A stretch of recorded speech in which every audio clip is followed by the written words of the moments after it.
Et à chaque fois, on dit, les Québécois disent, si tu arrives à survivre au troisième hiver, c'est que tu resteras au Québec.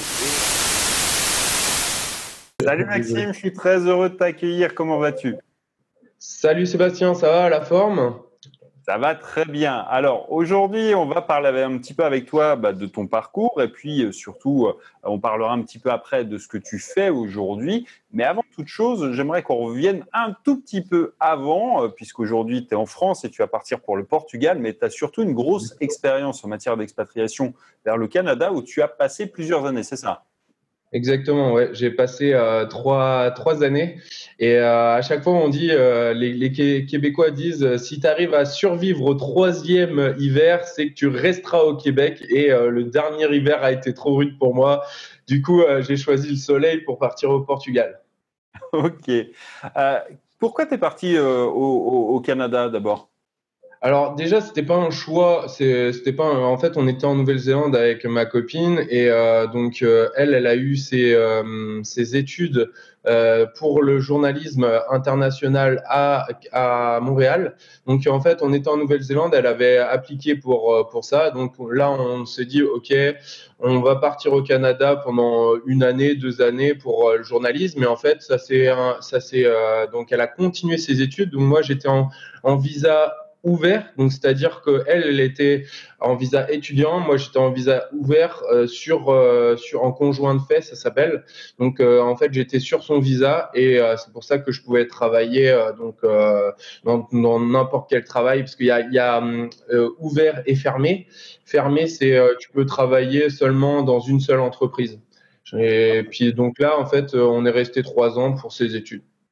Ok. Et donc, toi, au départ, qu'est-ce que tu avais comme formation et qu'est-ce que tu as pu trouver comme boulot sur place? Alors moi, en fait, j'ai commencé par un BTS NRC, donc négociation relations clients, donc c'était plus du commercial. Donc j'avais beaucoup d'expérience. Donc là, j'avais travaillé à Leroy Merlin, j'avais travaillé en tant que commercial pour la rénovation d'habitat. En Nouvelle-Zélande, je vendais jacuzzi, barbecue, des poêles à bois et trucs comme ça. Donc en même temps, j'étais en train de commencer à regarder un petit peu comment créer des sites internet comme Shopify. C'est là que j'ai commencé à regarder en Nouvelle-Zélande comment créer un e-commerce. Et ensuite, moi, j'ai fait une année de vente de montres. J'étais vendeur de montres donc à la baie d'Hudson. C'est en fait un genre de galerie Lafayette, mais au niveau canadien. Et donc après un an de travail là-bas, je pouvais vivre d'internet. Du coup, j'ai quitté mon travail. Ok. C'est comment J'étais à 100. le boulot vraiment par rapport à la France? C'est quoi les grandes différences? Euh, Moi, je trouve qu'ils ont un réel problème de recrutement. C'est-à-dire que, en fait, j'ai envoyé peut-être 100 CV et j'ai mis 3 mois en fait à avoir un job là-bas. Et en fait, le truc, c'est que ils ont réellement un problème. C'est-à-dire qu'on m'a appelé 4-5 mois après en me disant, vous êtes disponible pour travailler? Bah non, ça fait 5 mois que j'ai envoyé des CV. Et en fait, je trouve que il y avait des profils qui étaient parfaits pour moi, sauf que il y a un genre de, je sais pas, faut avoir une expérience au Québec. Si t'as pas d'expérience déjà au Québec, tu as beaucoup plus de mal à trouver un job qui est adéquat à tes compétences. Des fois, il faut mieux commencer par un petit job qui est pas du tout en adéquation avec tes compétences et ensuite montrer que tu as déjà travaillé au Québec pour ensuite atteindre le job de tes rêves, entre guillemets. Ok, je vois ce que tu veux dire. Donc aujourd'hui, il y a encore des opportunités, tu penses, dans des secteurs, je sais pas. Ah ouais, non, franchement, le Canada, c'est en pleine expansion. Il y a énormément de jobs. Beaucoup, là, par exemple, dans le recrutement, dans tout ce qui est RH, ça, c'est énorme. Les films, là-bas, il y a énormément de films qui sont tournés. Donc, tout ce qui est ingé son, tout ce qui est. Moi, j'ai un ami qui est parti là-bas. Il est en traducteur. Donc, pour les jeux vidéo aussi, il y a énormément d'entreprises jeux vidéo. La traduction, par exemple, que ça soit allemand, espagnol, il y a plein de recherches sur Indeed. Il y a en commercial aussi.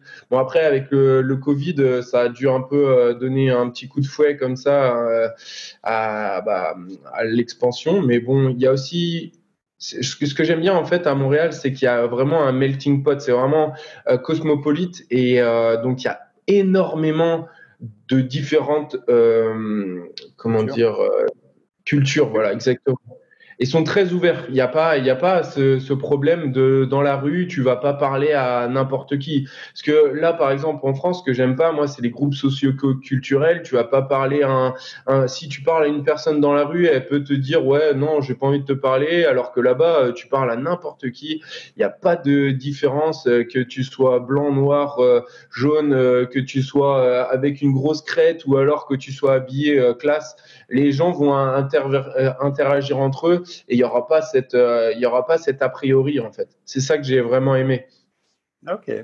Ça donne quoi au quotidien, la vie, le coût de la vie, un appart, c'est similaire à la France, c'est plus cher, tu mets ça à quelle échelle?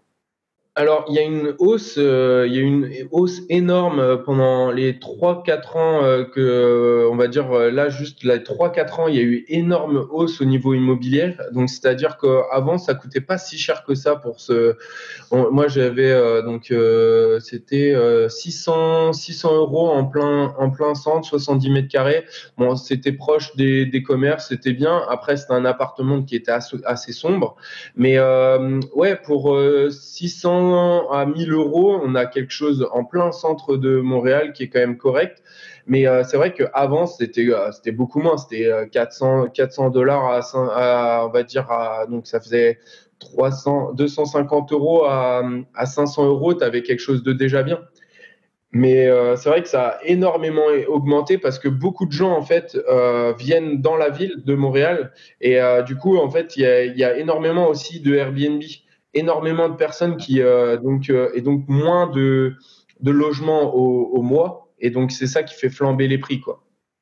Ouais, c'est un problème qu'on a vu dans plein de capitales et je crois qu'ils ont un peu réglementé le truc d'ailleurs Ouais, ça c'est fatal. Ça a été fatal Mais on voit aussi que maintenant, en fait, ça commence à s'agrandir. C'est-à-dire que il y a tous des banlieues en fait qui commencent à se développer et des endroits qui étaient un peu malfamés entre guillemets. Là, par exemple, mon cousin, il habite vers Verdun. C'est un petit peu c'est pas à l'extérieur, mais c'est plus vers les ports, mais un peu plus banlieue.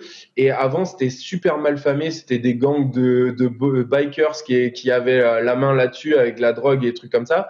Et maintenant, en fait, ils sont en train de tout péter les anciens buildings et ils sont en train de reconstruire à neuf. Et du coup, en fait, ça devient un quartier UP.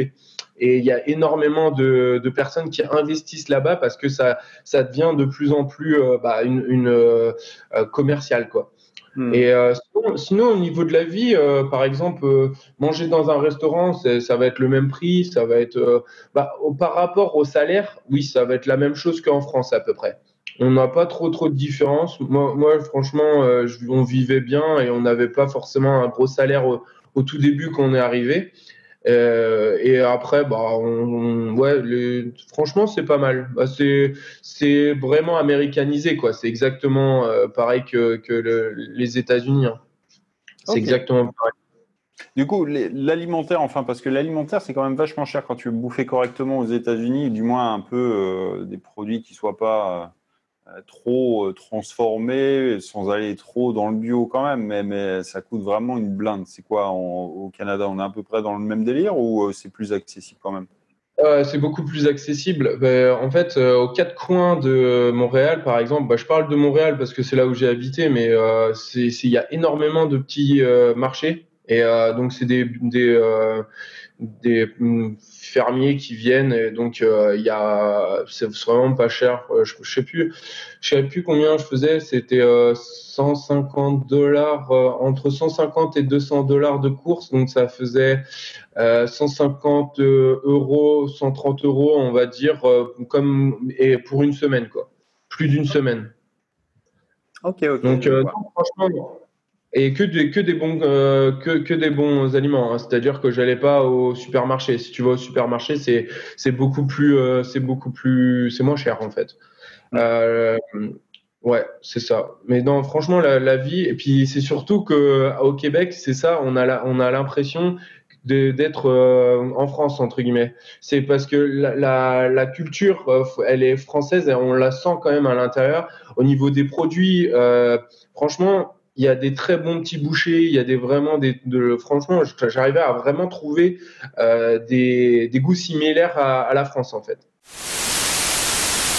Salut, c'est Seb, j'espère que tu as aimé ce petit extrait. Si tu veux découvrir la suite de cette discussion, de cette histoire, eh bien, je t'invite à te rendre dans la description de cette vidéo pour accéder à un lien qui te permettra de découvrir ce témoignage et pas seulement celui-ci, puisque j'ai décidé pour l'occasion de faire appel à tout un tas d'expatriés, d'entrepreneurs nomades, de digital nomades pour raconter leur parcours, leurs histoires, puisque trop souvent on me dit oui mais toi t'es parti, mais moi je suis pas comme toi, moi j'ai peut-être une femme, des enfants, une famille, bref que sais-je, et justement l'objectif c'était de te montrer que c'est possible aussi pour toi, c'est possible quand on est une jeune femme, c'est possible quand on est une moins jeune femme, c'est possible quand on est en couple, c'est possible de le faire avec des enfants, c'est possible de choisir finalement aujourd'hui cette vie de liberté, et pour en fait en avoir un meilleur aperçu, j'ai demandé à quelques amis qui sont aux quatre coins du monde de venir me raconter leur témoignage. Il y a des gens qui sont partis en étant étudiants, qui ont utilisé un visa très spécifique. Il y a des gens qui sont partis et qui sont salariés dans des pays exotiques. Il y a des gens qui sont des entrepreneurs, qui sont arrivés à l'entrepreneuriat sur le tard, qui sont partis en famille. Il y a des gens qui sont partis sur les routes en famille. On a des gens qui sont partis avec un sac à dos, qui ont tout plaqué, qui sont partis en vélo. On a des gens qui sont partis s'installer en Amérique du Sud, au Panama, on a d'autres personnes qui sont allées en Estonie, à Dubaï, en Roumanie, dans les pays de l'Est, en Asie, au Vietnam, en Thaïlande, au Laos, au Cambodge, bref, dans plein d'endroits différents et dans plein de situations différentes. Et ce que je voulais avec cette série de contenu, c'est de te montrer que c'est possible, et quoi de mieux que de te montrer des parcours de vie d'autres personnes, et c'est vraiment l'objectif de cette série. Donc tu vas pouvoir retrouver déjà ce contenu, celui-ci, la suite, et du moins la fin de cette histoire en suivant le lien qu'il y a dans cette description, et puis surtout tu vas pouvoir accéder à tout un tas d'autres histoires qui, je l'espère, te montreront que c'est possible pour toi aussi dans ta situation quelle qu'elle soit aujourd'hui. Bref, je t'invite encore une fois à nous rejoindre et je te dis à très vite.